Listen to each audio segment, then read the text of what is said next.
Hey everybody, it's Sean here bringing you another how-to video. Today we are going to be tackling a spark plug replacement on a Honda CRF50F. This model happens to be a 2020. However, this video should apply to all of the CRF50F bikes out there. It might even help out with the Honda XR50 that preceded the CRF50. So let's take a look quick at what we need.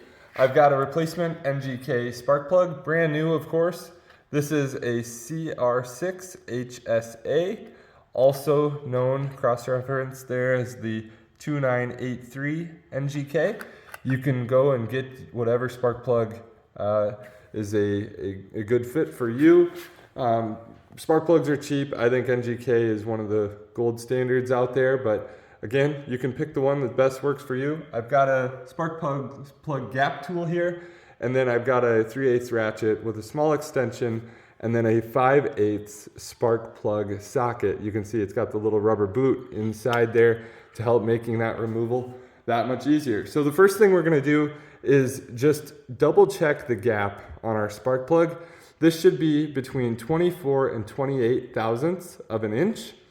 That's the range that my spark plug gap tool here is an inch. You can see that also would translate to 0.6 to 0.7 millimeters as well. Now I've already checked this one. It was about 0.026 of an inch or 26 thousandths.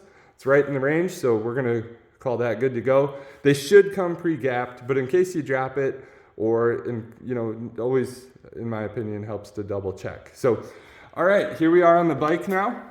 We're gonna remove the boot here and pull down at the base. Last thing you want to do is pull this off and have this actually come off of the cable there. So we're going to pull down at the base of the boot, get that out of the way.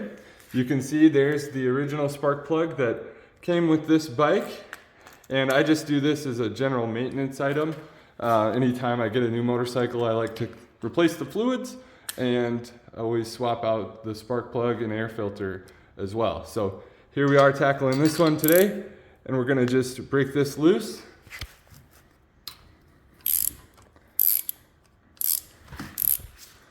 And should come out fairly easily.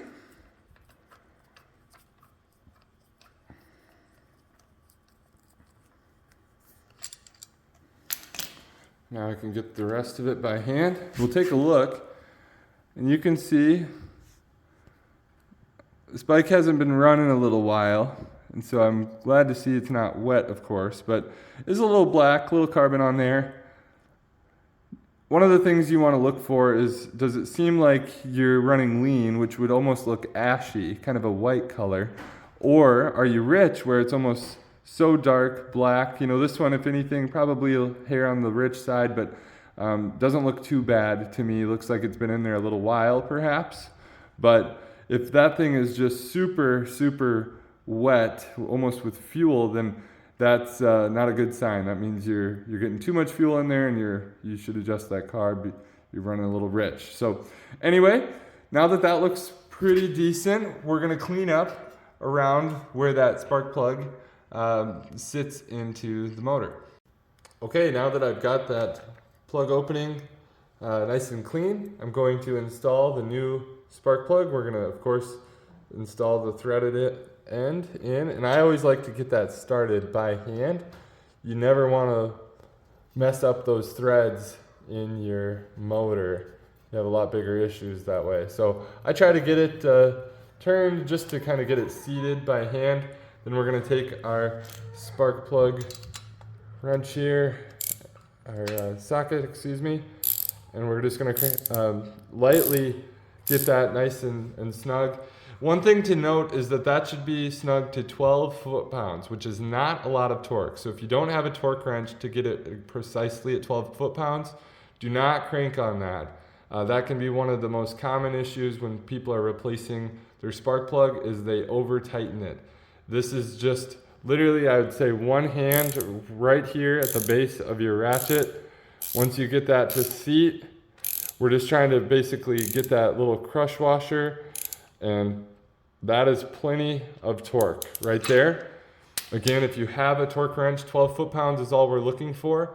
If you don't, do not over tighten, and I'd say, err on the side of just getting it snugly seated where that little kind of crush washer here gets pinched down. That'll help retain it in place. Then you simply snug your boot back on. Just like that, the kiddos are ready to ride again.